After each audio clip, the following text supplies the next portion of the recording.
À l'hiver 1941, la guerre faisait rage en Europe, en Asie et en Afrique depuis plus de 2 ans.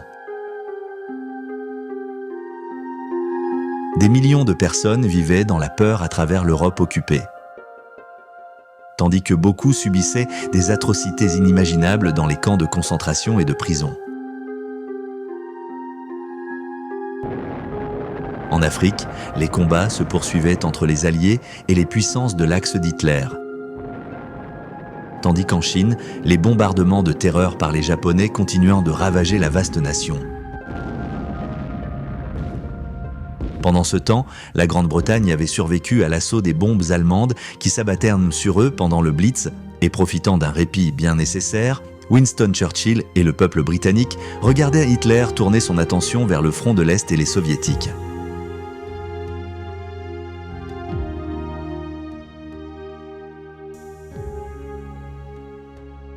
Alors qu'il semblait que le monde entier tombait sous l'ombre sombre du conflit, les États-Unis d'Amérique avaient également observé les événements se dérouler de loin. Même si des préparations étaient en cours pour rejoindre les Alliés dans la bataille depuis un certain temps, ce n'est qu'en décembre 1941 que les événements ont attiré le président Roosevelt et le peuple américain dans la guerre. Lorsque les bombardiers japonais ont envahi Pearl Harbor, déclenchant une attaque d'une violence dévastatrice, des milliers de militaires ont été tués alors que la flotte navale américaine basée là-bas était décimée.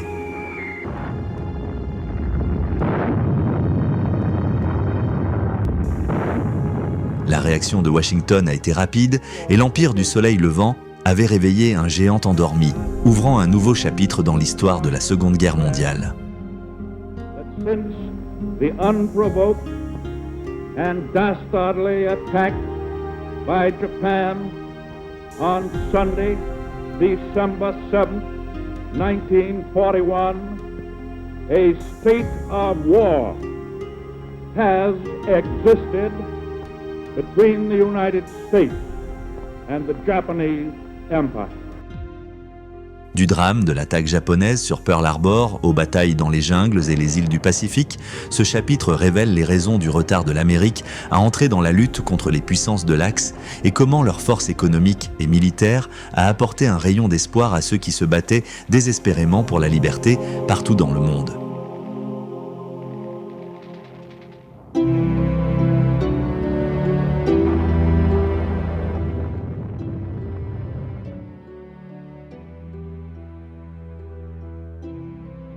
Les États-Unis étaient depuis longtemps connus comme le pays de l'abondance et des rivières scintillantes de dépôts d'or à de vastes territoires riches en ressources naturelles où de grandes villes imposantes exsudaient une nouvelle richesse. Le pays avait vanté son affluence d'un océan à l'autre.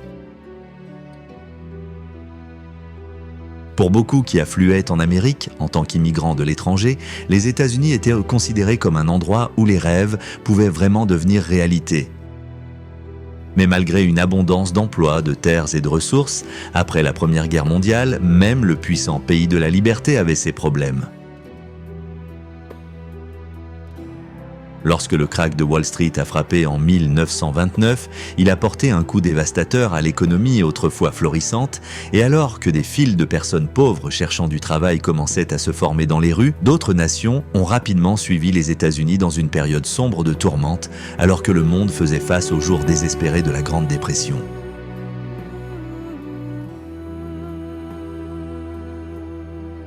Les problèmes économiques étaient de vastes, et de l'autre côté de l'Atlantique en Europe, l'Allemagne, encore sous le choc de devoir payer des réparations après avoir été défaite lors de la Première Guerre mondiale, a été particulièrement touchée. L'inflation a grimpé en flèche, et alors que l'économie gelait, des millions de personnes ont fait faillite. La nation allemande a été plongée dans la pauvreté et une population mécontente a été attirée par les promesses du parti nazi dirigé par le fervent patriote Adolf Hitler qui a promis de créer une nouvelle ère de richesse et d'affluence. Ces discours enflammés ont rapidement commencé à captiver le peuple allemand et Hitler a rapidement gravi les échelons jusqu'à une position de pouvoir inattaquable. En 1936, le dictateur nazi a prouvé qu'il était un homme de parole et lorsqu'il a ordonné aux troupes nazies de marcher dans la Rhénanie, territoire saisi à l'Allemagne après la Première Guerre mondiale, il a pu sécuriser des matières premières précieuses pour nourrir ses ambitions de construction d'empire.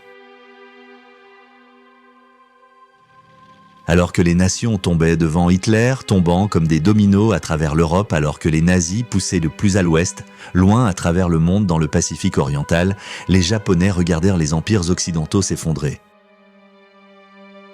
Leur petit royaume insulaire avait également été touché par la dépression qui engloutissait le monde. Et après le krach de 1929, les revenus japonais avaient chuté de 2/3 et les banques avaient saisi de nombreuses entreprises. Alors que la valeur du yen continuait de baisser avec peu de ressources naturelles propres, le Japon avait fait face à une crise à l'échelle de l'Allemagne et tout comme les Allemands, les Japonais avaient commencé à se battre pour leur survie. Les propagandistes de droite ont commencé à plaider pour l'invasion de la Mandchourie en Chine orientale pour garantir un approvisionnement en matières premières pour nourrir l'économie et en 1931, l'armée impériale du Japon a fait ses premiers pas vers la création d'un grand empire oriental.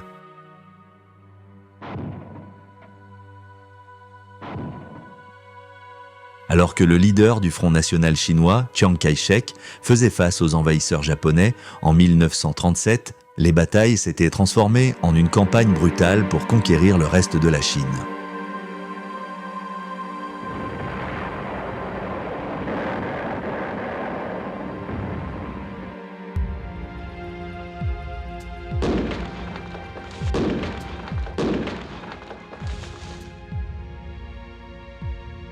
À la fin de 1938, le Japon avait entre ses mains 9/10 du système ferroviaire de la nation et contrôlait toute la côte de la Chine. Les villes chinoises avaient également été dévastées par les bombardements de terreur japonais, laissant une trace d'horreur dans leur sillage. Bientôt, des histoires de massacres et d'atrocités perpétrées par les Japonais en Chine ont commencé à atteindre l'Ouest et après que plus de 5000 civils ont été tués à Chongqing en mai 1939, l'Amérique a imposé ses premières sanctions économiques au Japon. À l'échelle mondiale, ce furent en effet des jours sombres, alors que l'expansionnisme nazi et japonais commençait à briser le statu quo, et bien que l'Amérique ait adopté une politique de non-intervention, il devenait de plus en plus difficile de rester assis et de regarder les puissances émergentes de l'Allemagne et du Japon remporter une victoire après l'autre.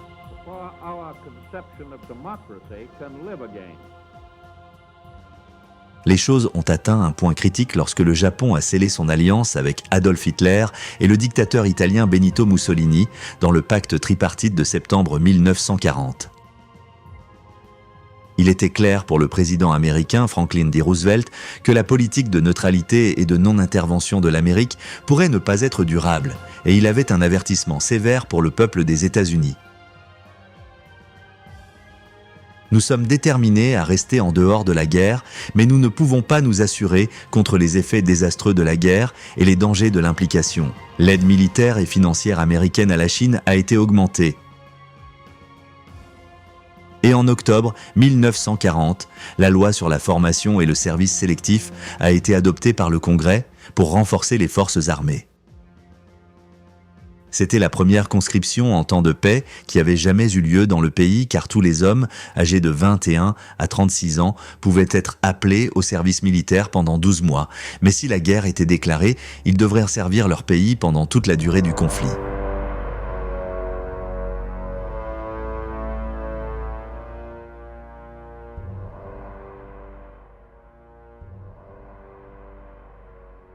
De plus, avec des territoires américains tels que les Philippines et Guam à protéger dans le Pacifique, un programme a également été lancé pour augmenter la présence militaire dans la région. Avec l'afflux d'hommes dans les forces américaines, au cours de l'année suivante, d'autres mesures ont été prises par les États-Unis pour mettre fin à l'expansionnisme japonais. À l'été 1941, la Maison-Blanche a décidé de geler les avoirs japonais, de sorte qu'ils ne pouvaient plus acheter de pétrole en Amérique. Avec 80% de leurs importations de pétrole étant satisfaites par les États-Unis, c'était une nouvelle désastreuse pour les Japonais. L'empereur Hirohito a été informé que les réserves de pétrole de la nation seraient complètement épuisées dans 2 ans. Ce qui signifiait bien sûr que la machine militaire japonaise ne pourrait plus fonctionner. Les choses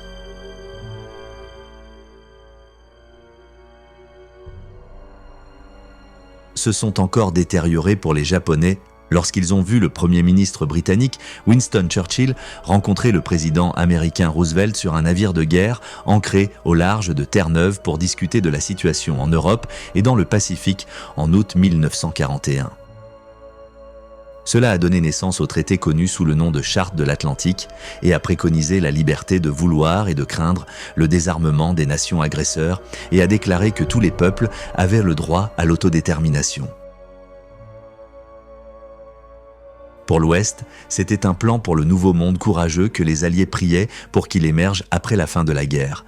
Mais pour les Japonais, c'était un plan pour la domination mondiale anglo-américaine et même une déclaration formelle de guerre n'aurait pas pu être plus provocatrice.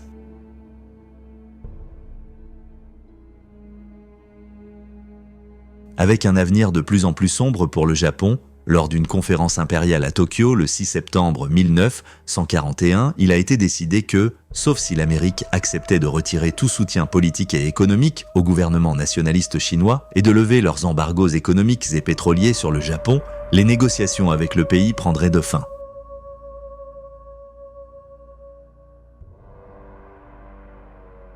La date limite donnée était pour la mi-octobre et entre-temps, l'armée impériale a commencé à préparer son plan de bataille.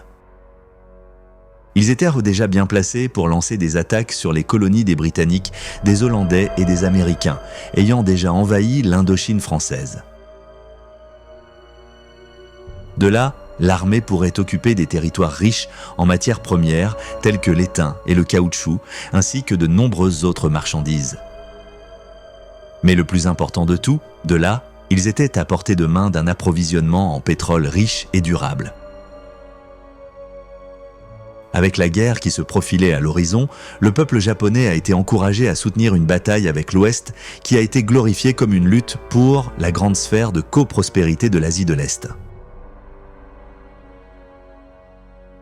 C'était une entreprise qui avait pour but de libérer les peuples de l'Asie du Sud-Est et de la Chine de la domination occidentale.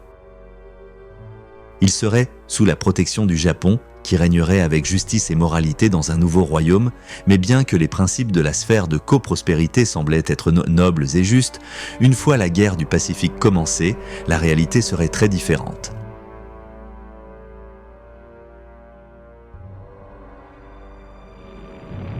Les civils de tout l'Est découvriraient que la brutalité japonaise était bien pire que l'impérialisme occidental qui avait dominé leur pays pendant si longtemps, et les horreurs de la guerre détruiraient bientôt toutes les illusions que les intentions du Japon étaient honorables.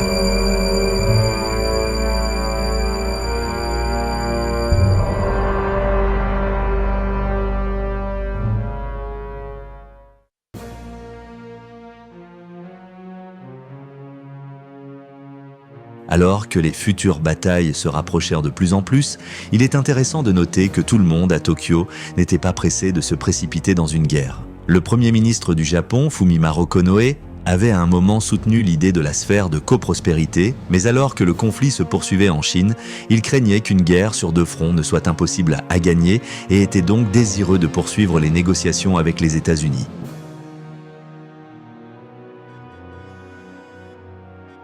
Il a demandé une réunion au sommet avec le président Roosevelt pour discuter des problèmes et pour maintenir les factions pro-guerre au Japon à distance, jusqu'à ce qu'une solution pacifique puisse être trouvée, mais Roosevelt a refusé de rencontrer jusqu'à ce que le Japon ait quitté la Chine. Pendant ce temps, pour l'armée japonaise, le concept de retraite ne pouvait même pas être envisagé et serait perçu à jamais comme une tâche humiliante sur la gloire de leur empire. Et alors que les approvisionnements en pétrole diminuaient progressivement et que la date limite d'octobre approchait, il semblait peu probable qu'un compromis soit trouvé.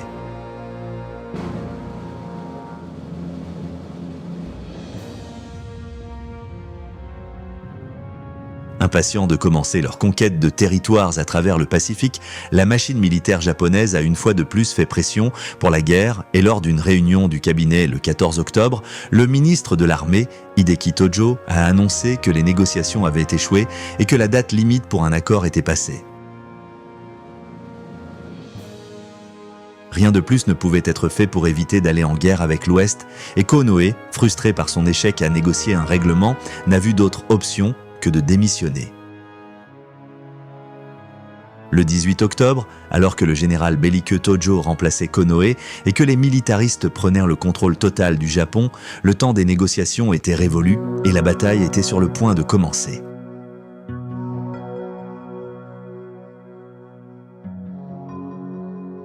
Tout au long de l'histoire, les Japonais étaient réputés pour leurs combats acharnés et avaient autrefois été dirigés par des guerriers samouraïs qui inculquaient l'idée de Bushido ou liberté de la peur à leurs soldats.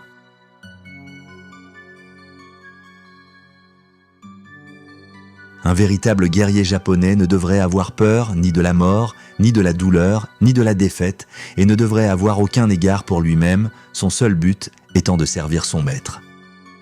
Mais même avec cette extraordinaire absence de peur inculquée à la population, le combat à venir allait être difficile. Les États-Unis avaient dû constituer d'immenses flottes navales et des armées et seraient un adversaire redoutable.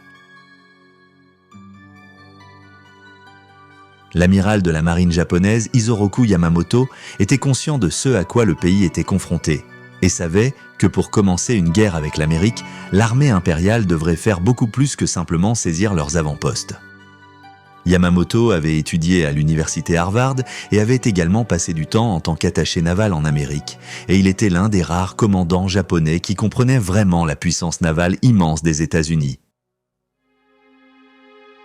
Et il a dit à son gouvernement sans équivoque ce qui était nécessaire. Il ne suffit pas que nous prenions Guam et les Philippines, ou même Hawaï et San Francisco. Pour rendre la victoire certaine, nous devrions marcher sur Washington et dicter les conditions de la paix à la Maison-Blanche.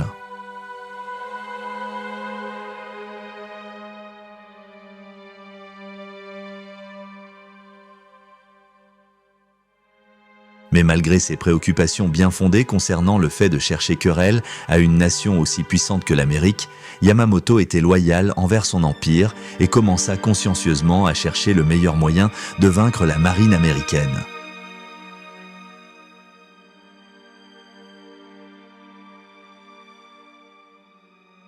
En octobre 1940, il avait observé les Britanniques bombarder la flotte italienne basée à Tarente avec des torpilles, spécialement développées pour fonctionner dans les eaux peu profondes de la baie italienne. C'était la première attaque de ce genre et elle avait prouvé une inspiration pour l'amiral japonais. Il a réalisé qu'au lieu d'attendre que les destroyers américains viennent dans le Pacifique, les avions de l'Empire du Japon pourraient être mobilisés pour une frappe surprise sur la flotte américaine, la paralysant avant qu'elle ne puisse mettre les voiles pour le théâtre de guerre du Pacifique. Au printemps 1941, les pilotes de porte-avions japonais ont commencé à s'entraîner aux tactiques spéciales qui seraient essentielles dans le plan d'attaque, qui viserait Pearl Harbor à Hawaï, et à l'automne, alors que Tojo prenait le rôle de Premier ministre, Yamamoto a vu qu'il n'y avait plus de retour en arrière.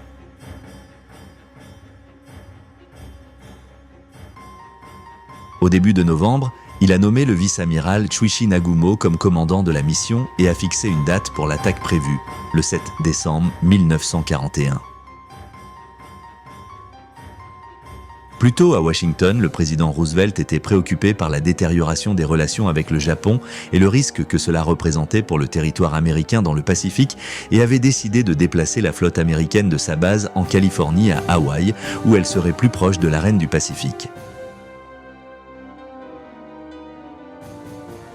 Ici, sur la plus grande île de l'archipel, à Pearl Harbor, les marins se prélassaient au soleil et profitèrent des plages sans se douter qu'ils étaient bien plus proches des troubles qui se préparaient à l'étranger qu'ils ne l'auraient jamais imaginé. Mais pendant que les marins profitèrent de leur paradis hawaïen, les services de renseignement occidentaux avaient en fait des découvertes troublantes. Le 18 novembre 1941, la marine américaine a réussi à déchiffrer un code secret leur permettant de décrypter les informations envoyées aux ambassadeurs japonais à Washington. Il a révélé qu'en cas d'urgence, des avertissements codés seraient ajoutés au milieu du bulletin d'information quotidien japonais. Vent du Nord, nuageux, signifierait la guerre avec l'Union soviétique. Vent de l'Ouest, clair, signifiait la guerre avec la Grande-Bretagne et ses colonies. Et vent de l'Est, pluie, représentait la guerre avec les États-Unis. Si les délégués japonais sur le sol étranger entendaient ce bulletin météorologique, ils étaient ordonnés de détruire tous les documents codés. Alors que les services de renseignement étaient en alerte maximale à l'écoute des messages qui leur donneraient un avertissement précoce d'une attaque, les navires qui constitueraient la flotte d'attaque de Pearl Harbor avaient commencé à disparaître des eaux territoriales du Japon. Ils se dirigeaient vers leur point de rendez-vous dans les glaciales îles Kuril au nord du Japon, mais bien que les mouvements de navires étaient de surveiller, les services de renseignement occidentaux ne soupçonnaient que l'attaque sur le Pacifique et n'avaient que peu d'idées du terrible danger que courait la flotte navale américaine à Pearl Harbor.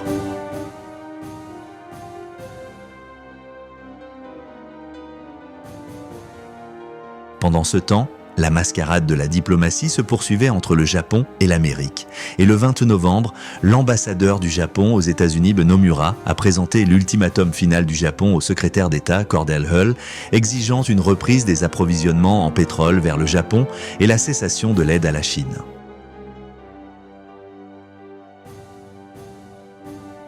Hull a refusé de se conformer et a une fois de plus exigé que toutes les troupes japonaises soient retirées de Chine.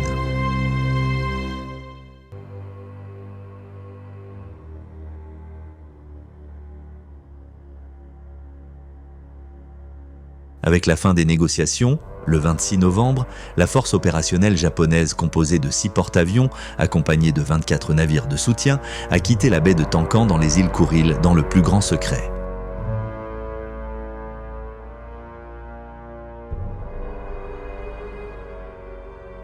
Gardant le silence radio pour éviter la détection, ils ont traversé le Pacifique Nord en évitant les voies de navigation normales alors qu'ils se dirigeaient vers leur destination, à 200 miles au nord-ouest d'Hawaï.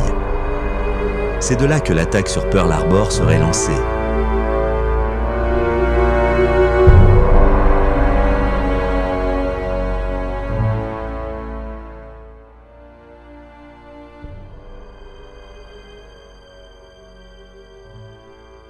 Ayant reçu la réponse de Cordell Hull le 1er décembre, l'empereur japonais, Hirohito, a tenu une réunion impériale pour annoncer que la décision d'entrer en guerre avec l'Amérique avait été prise et que le temps des négociations était révolu. Avec le Japon maintenant pleinement engagé dans la guerre, le lendemain, l'amiral Yamamoto a envoyé un message codé depuis sa base à Hiroshima, au vice-amiral Nagumo, le commandant de la force opérationnelle, lui ordonnant de lancer l'attaque le 7 décembre.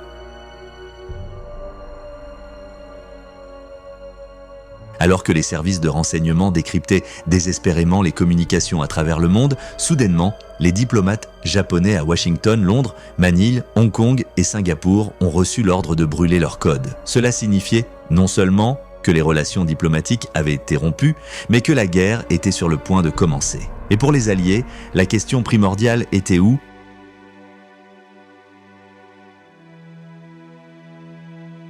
Alors que les Britanniques et les Américains surveillaient les premiers signes de belligérance de l'Extrême-Orient, en Allemagne nazie, les officiels étaient jubilants à l'idée d'une attaque japonaise sur le territoire allié.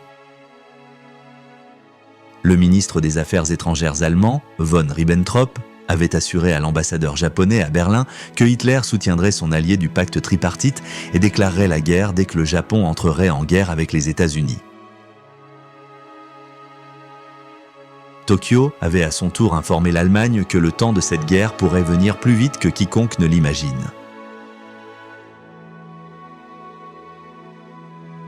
Alors que Roosevelt comprenait qu'une conclusion pacifique aux négociations entre le Japon et l'Amérique semblait de plus en plus ténue chaque jour, il n'aurait guère pu imaginer qu'une attaque aérienne à grande échelle n'était qu'à une semaine. Ignorant la force opérationnelle qui se préparait près d'Hawaï, le 6 décembre, le président américain a fait un dernier appel à la paix à l'empereur Hirohito.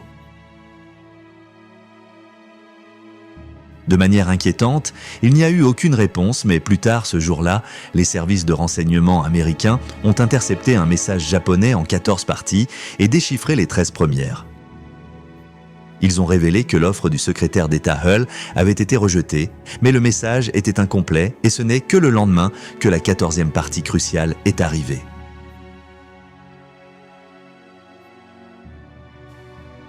Pendant ce temps, à Hawaï, la vie continuait comme d'habitude. Les marins américains étaient à terre, profitant de leur paradis tropical en jouant au football ou au golf, et dans la nuit du 6 décembre, alors que les marins se détendèrent dans les bars et les clubs, beaucoup dansaient au son des musiciens de la marine lors d'une bataille des orchestres de danse de la flotte. Restant debout jusqu'aux petites heures, peu seraient préparés pour l'assaut qui les attendait, mais alors que la nuit cédait la place au jour, les premiers signes d'avertissement se profilaient à l'horizon.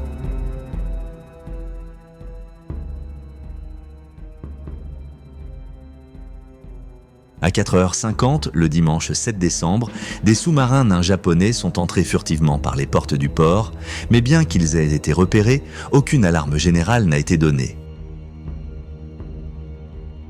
À Washington, la tension montait alors que le général George C. Marshall, conseiller militaire de Roosevelt, avait reçu la 14e partie décodée du message en provenance de Tokyo.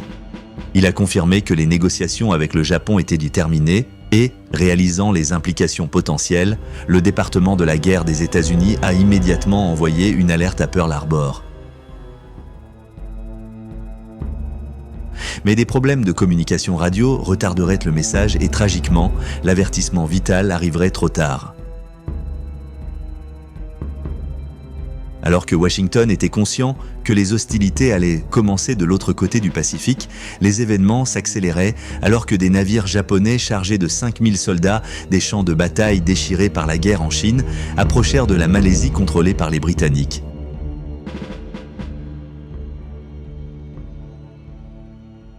Bientôt, des soldats déferlaient sur les plages et sur le territoire allié et la guerre à l'ouest avait commencé.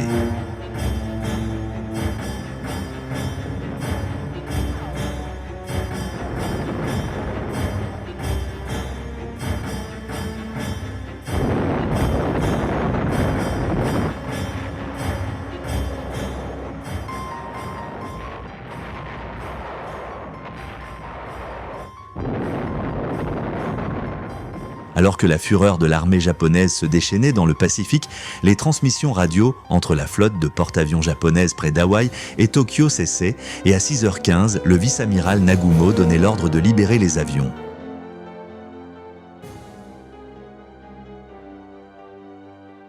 Alors que les porte-avions tanguaient et roulaient sur les mers agitées, la première vague de 183 chasseurs, bombardiers et avions torpilleurs commandés par le capitaine Mitsuo Fuchida prenait son envol.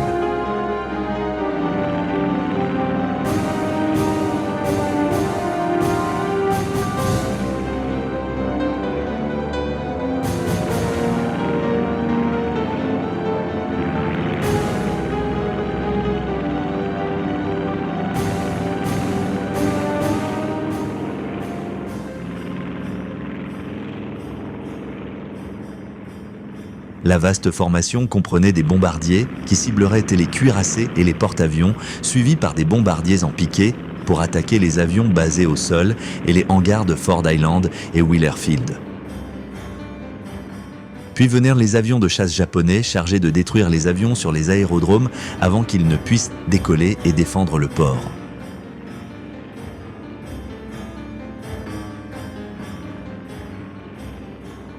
Utilisant la musique d'une station de radio de Honolulu comme un faisceau de guidage pour naviguer, les avions ennemis ont commencé à se rapprocher de leur cible. Pendant ce temps, à la base navale hawaïenne, l'alarme n'avait toujours pas été déclenchée et les gens dormaient encore ou profitèrent de la tranquillité d'un dimanche matin paresseux. Puis, à la stupéfaction de ceux qui se trouvèrent dans le port, juste avant 8 heures, la première vague d'assaut japonaise a assombri le ciel et le calme a été brisé.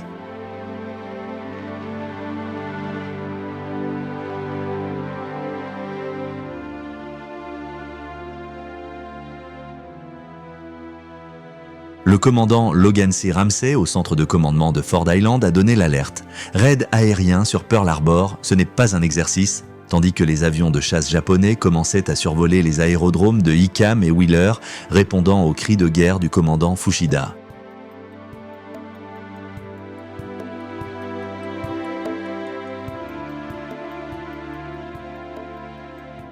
Les Américains, croyant qu'il n'y avait pas de menace imminente, n'avaient fait que peu d'efforts pour se préparer à l'attaque et les avions étaient soigneusement garés à l'air libre, ailes contre ailes. Les casiers à munitions étaient déverrouillés et même les armes qui auraient pu offrir une certaine protection contre l'assaut aérien étaient mis sans équipage.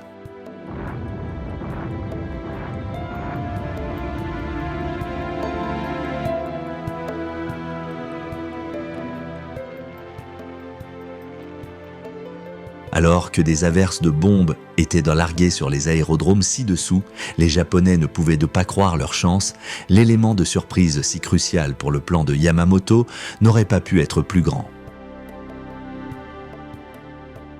Il n'y avait même pas de filet de torpilles pour protéger les cuirassés américains et alors que des vagues de bombardiers commençaient à se rapprocher de la flotte, les torpilles, développées pour trancher les faibles profondeurs de Pearl Harbor, dévastaient une cible après l'autre.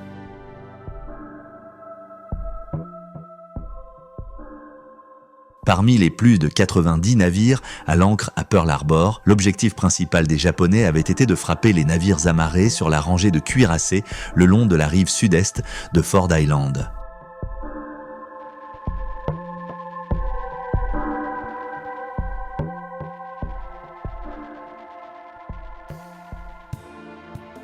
Alors que des tornades hurlaient dans l'air en atteignant leurs cibles avec précision, les hommes à bord se réveillaient dans un tumulte de fumée, de feu et d'explosions assourdissantes. Les cuirassés n'avaient que guère de chance de se défendre et dans les premières minutes de l'attaque, tous les 7 navires ancrés le long de la rive avaient été bombardés ou torpillés. 2 ont coulé, tandis que l'USS Arizona a explosé dans une énorme boule de flammes après qu'un obus perforant ait enflammé le magasin de munitions avant du navire.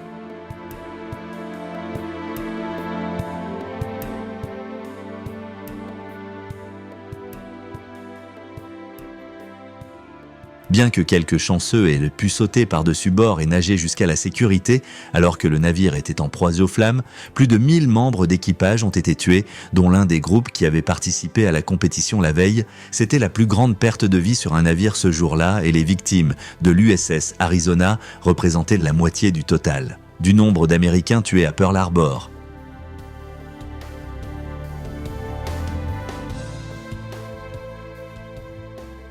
Alors que la base navale était plongée dans la pandémonie, 30 minutes après la première attaque, il y eut une courte accalmie dans l'assaut furieux avant qu'une deuxième vague d'avions japonais n'apparaisse au-dessus du port. À présent, partout autour de Pearl Harbor, les civils qui avaient d'abord cru que les explosions faisaient partie des manœuvres militaires ont rapidement pris conscience qu'ils étaient attaqués. L'élément de surprise avait cependant passé et les troupes américaines étaient maintenant conscientes de ce à quoi elles étaient confrontées. Le tir de la DCA a commencé à repousser les attaques et certains marins se sont même tournés vers les mitrailleuses et les pistolets alors qu'ils se battaient désespérément contre la grêle de missiles venus du ciel.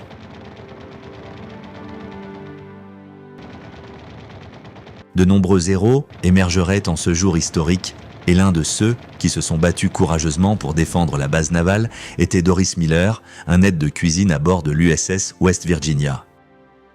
Malgré l'absence de formation, il a saisi l'un des canons anti-aériens et a commencé à tirer sur les avions japonais jusqu'à ce qu'il n'y ait plus de munitions.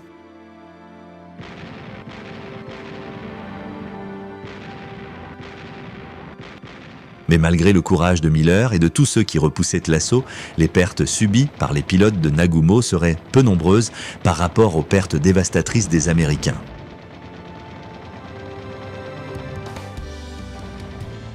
À 10 heures, alors que le ciel au-dessus du port hawaïen tombait silencieux 2 heures après le début de l'attaque initiale, un sillage de destruction s'étendait autour de Pearl Harbor. Alors que les infirmières et les médecins se précipitaient pour soigner les blessés, il était clair que la flotte américaine avait subi un coup dévastateur. Plus de 2400 Américains avaient été tués, dont un grand nombre de civils. Plus de 20 et un navire avait été coulé ou désactivé et près de 200 avions avaient été détruits, tandis que plus de 150 étaient endommagés alors qu'ils se tenaient au sol. Pratiquement aucun n'avait pu décoller pour défendre la base.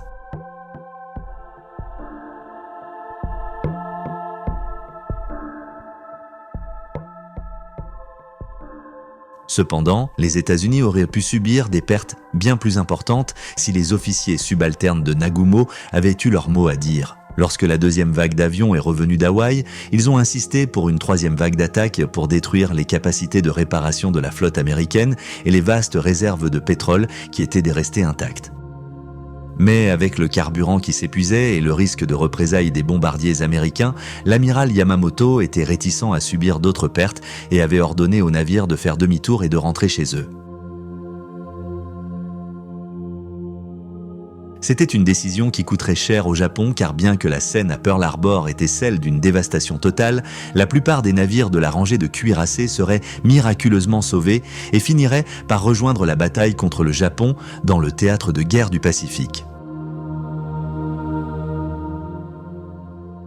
En plus de l'échec à ordonner une troisième frappe, il y a eu un autre coup dur pour le plan de Yamamoto, car 3 porte-avions de la flotte du Pacifique américaine, le Lexington, l'Enterprise et le Saratoga, n'étaient pas dans le port pendant le raid. L'USS Enterprise, sous le commandement de l'amiral Bill Halsey, avait livré des avions à l'île de Wake et se trouvait à 250 miles à l'ouest d'Hawaï. Halsey lui-même était furieux lorsque la nouvelle de l'attaque lui parvint et après avoir juré de venger les Américains qui étaient morts ce jour-là, il passa les 3 années suivantes à poursuivre les Japonais à travers le Pacifique.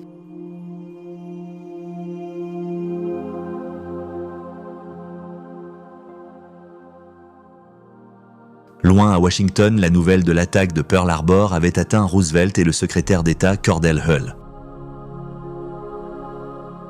Yamamoto avait voulu respecter les lois militaires d'engagement, donnant un préavis d'attaque, et avait ordonné aux ambassadeurs japonais de transmettre un message indiquant que les négociations avaient échoué à la Maison-Blanche avant 13 heures. Cela signifierait 7 heures du matin à Hawaï, donnant une heure complète de préavis.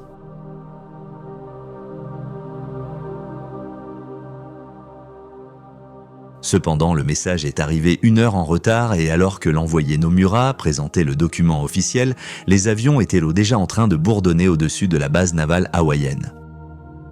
Le secrétaire d'État Hull était furieux et a annoncé « En 50 ans de service public, je n'ai jamais vu un document aussi rempli de mensonges infâmes et de distorsions. »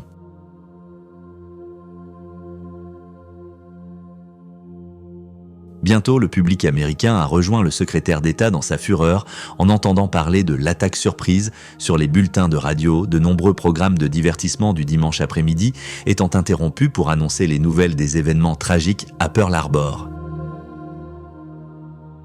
La nouvelle a stupéfié et enragé l'Amérique, mais enfin la nation était unie derrière le président et les États-Unis étaient prêts à entrer en guerre. Le 8 décembre 1941, alors que la foule se rassemblait devant la Maison-Blanche, le moment que les Alliés attendaient était arrivé. Le président Roosevelt a prononcé un discours qui a été diffusé dans le monde entier et le conflit mondial était maintenant vraiment en cours. We will not only defend ourselves to the uttermost, but will make it very certain that this form of treachery shall never again endanger us.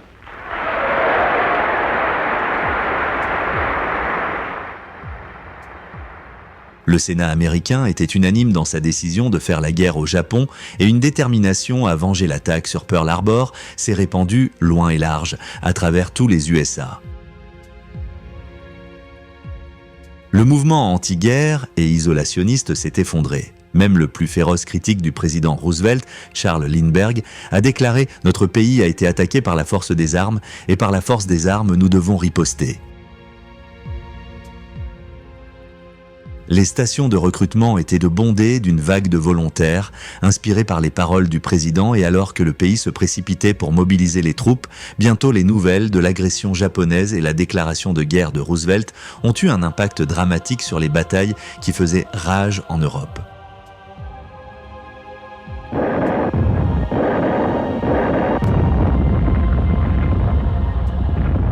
Sur le front de l'Est, les troupes nazies, qui avançaient sur Moscou, luttaient contre l'armée rouge de Staline qui se battait farouchement pour défendre la capitale. Avec des températures plongeant en dessous de zéro, des milliers d'Allemands tombaient de victimes du rude hiver russe, et pour Adolf Hitler, ce n'était pas le moment idéal pour être entraîné dans un conflit avec une autre nation, surtout une aussi puissante que les États-Unis.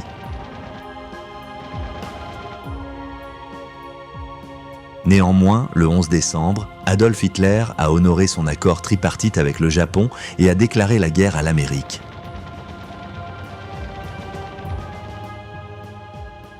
S'exprimant à la Reichstag à Berlin, il a furieusement insulté le président Roosevelt et l'a accusé d'avoir déclenché la guerre en 1939 et même de comploter pour envahir l'Allemagne. Confiant du soutien de l'Empire japonais, il a fièrement annoncé que l'Allemagne ne pourrait jamais perdre une guerre avec un allié qui n'avait pas été conquis depuis 3000 ans, ce dont les Japonais se vantaient de fièrement. Les espoirs du leader nazi étaient au moins naïfs, et sa décision imprudente de prendre les armes contre les États-Unis verrait finalement ces espoirs d'un Reich de 1000 ans écrasé et détruit. Alors que l'Allemagne restait préoccupée par la décision de Hitler, le troisième membre de l'Axe, le dictateur italien Benito Mussolini, a également déclaré la guerre à l'Amérique, se tenant fièrement sur le balcon surplombant la Piazza Venezia à Rome.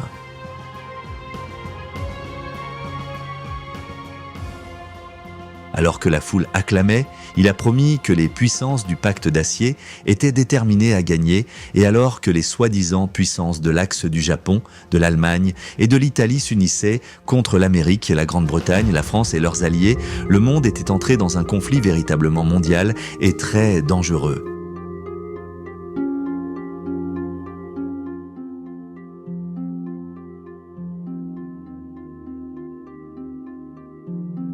Pour les Britanniques qui luttaient contre la puissance et la terreur de l'offensive nazie depuis plus de 2 ans, il y avait un immense soulagement à l'annonce que l'Amérique avait rejoint la guerre. Enfin, il y avait une réelle possibilité que les Alliés puissent vaincre l'Axe et les frontières de l'Europe pourraient être reconstruites une fois de plus. Il ne fait aucun doute que la nouvelle a été accueillie avec joie par ceux qui étaient occupés en Europe, mais alors que le peuple britannique poussait un énorme soupir de soulagement, il y avait maintenant un autre ennemi à affronter. Et tandis que les troupes japonaises commençaient de leur avancée dans le Pacifique, les avant-postes de l'Empire britannique étaient sérieusement menacés.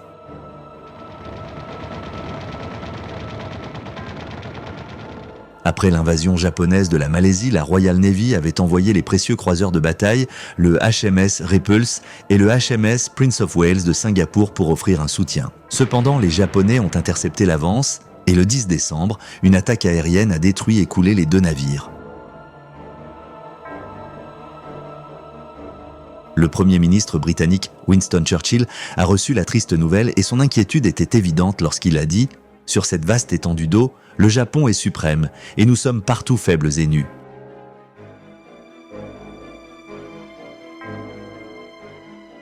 Il ne faisait guère de doute que la situation était grave pour l'avenir de l'Empire britannique, et alors que les Japonais marchaient sans opposition à travers la Malaisie, bientôt d'autres avant-postes étaient attaqués. Le 11 décembre, les Japonais ont envahi le territoire britannique de Birmanie depuis leur bastion en Thaïlande et 2 jours plus tard, ils ont fait leur chemin vers Bornéo.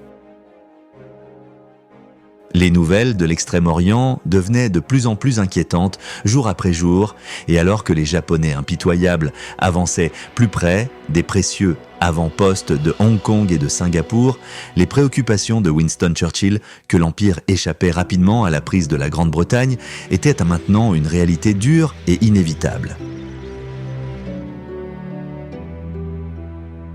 De retour aux États-Unis, le président Roosevelt était tout aussi préoccupé par le sort du territoire américain en Extrême-Orient. 9 heures après la première frappe sur Pearl Harbor, les Japonais avaient commencé à bombarder la base américaine aux Philippines, qui subirait une dévastation encore plus grande que la flotte à Pearl.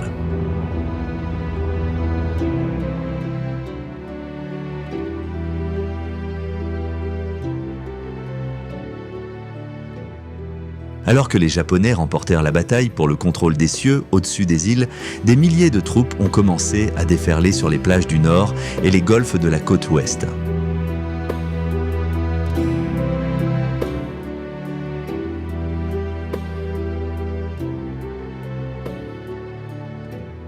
La tâche à laquelle étaient de confronter les troupes philippines et américaines inexpérimentées et mal équipées était difficile pour le moins, alors qu'elles tentèrent de défendre le terrain qu'elles pouvaient contre les Japonais aguerris au combat.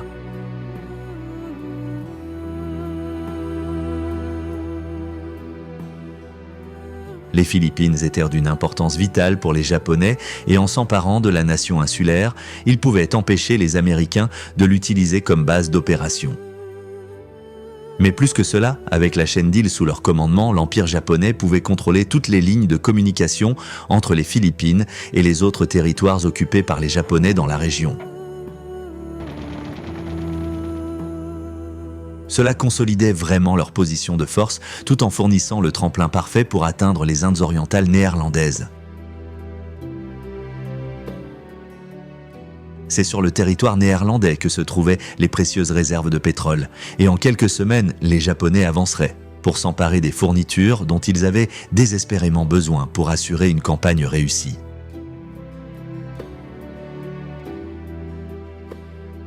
Pour l'instant, cependant, les troupes japonaises avançaient plus à l'intérieur des terres, alors que le commandant américain chargé de la défense des Philippines, le général Douglas MacArthur, se préparait à résister avec toutes les forces qu'il pouvait rassembler.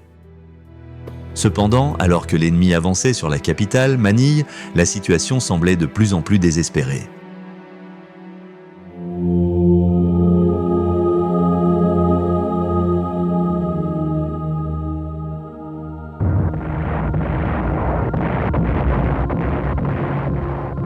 Alors que les forces alliées se retiraient vers la péninsule de Bataan, d'autres avant-postes américains étaient déjà tombés aux mains des Japonais. Après un bombardement aérien le 8 décembre, une grande force d'invasion avait envahi Guam, surmontant rapidement la résistance du personnel américain stationné sur l'île. D'ici le Nouvel An, Wake Island serait également prise, et les États-Unis perdaient rapidement leur point d'appui dans le Pacifique. Alors que l'avance implacable à travers l'Asie du Sud-Est se poursuivait, il semblait que rien ne pouvait arrêter la machine militaire japonaise. Et alors que les troupes se répandaient dans le Pacifique et que de plus en plus de pays étaient absorbés dans le nouvel empire de l'Est, il y avait des craintes que même l'Inde et l'Australie ne soient de bientôt attaquées par les Japonais.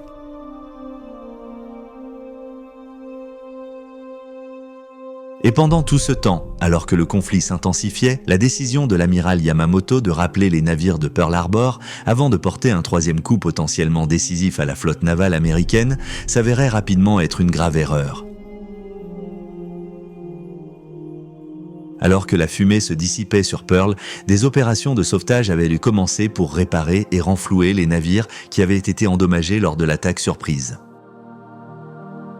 Incroyablement, seuls l'USS Arizona, l'Utah et l'Oklahoma étaient irréparables, tandis que le reste de la flotte serait bientôt prête à rejoindre la bataille dans le Pacifique, récupérant le territoire qui était perdu aux Japonais, tout en vengeant les Américains qui étaient qu'à mort ce jour fatidique.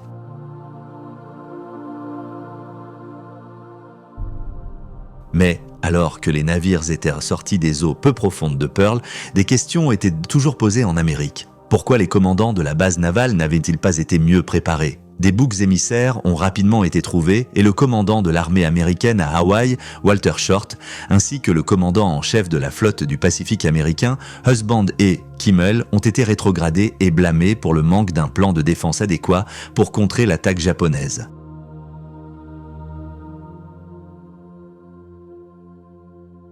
Le 17 décembre, l'amiral Chester W. Nimitz a pris le commandement de la flotte et son rôle dans la guerre du Pacifique s'est avéré crucial pour les Alliés et des récompenses ont été présentées à ceux qui avaient fait preuve d'un grand courage personnel lors de l'attaque du port.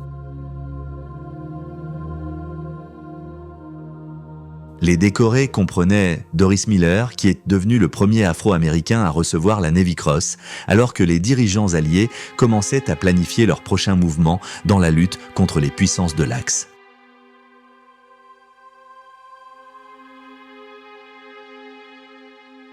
Le 22 décembre 1941, Winston Churchill s'est rendu à Washington pour assister à la conférence d'Arcadia et discuter des stratégies avec le président Roosevelt.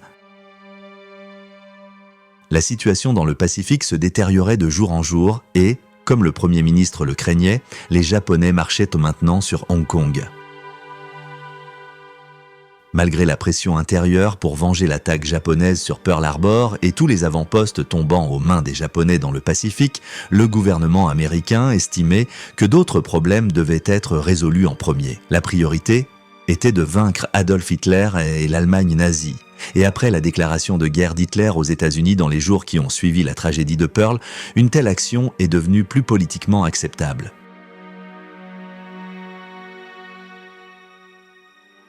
Churchill resterait à la Maison-Blanche jusqu'en janvier, mais pendant que les stratégies étaient perfectionnées et que les semaines passaient, les personnes vivant et combattant dans le Pacifique étaient bien conscientes de la terreur que la grande sphère de coprospérité de l'Asie de l'Est commençait à symboliser.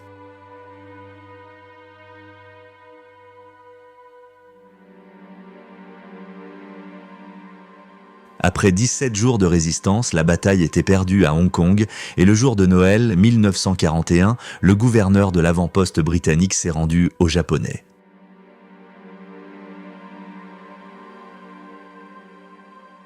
Pendant ce temps, la situation aux Philippines se détériorait également à un rythme rapide et juste un jour après la reddition de Hong Kong, Manille a été déclarée ville ouverte.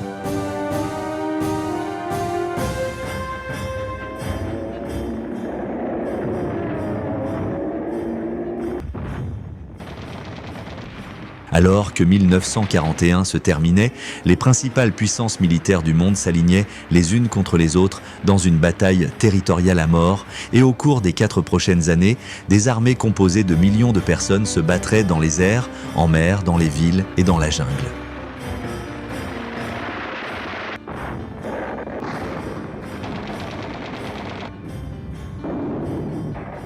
Pour Roosevelt et Churchill, le combat était pour la démocratie contre la tyrannie. Mais à mesure que de plus en plus de colonies du Pacifique tombaient et que de plus en plus de prisonniers étaient au pris, les premiers mois de 1942 montreraient que la tyrannie avait le dessus. Cependant, une fois que la vaste machine militaire américaine a été lâchée dans les théâtres d'opération, tandis que les GI affluaient dans le Pacifique et en Europe, il était clair que la Seconde Guerre mondiale était vraiment devenue mondiale et pour la première fois depuis le début des hostilités, les Alliés avaient une réelle chance d'arrêter Hitler et son axe du mal une fois pour toutes.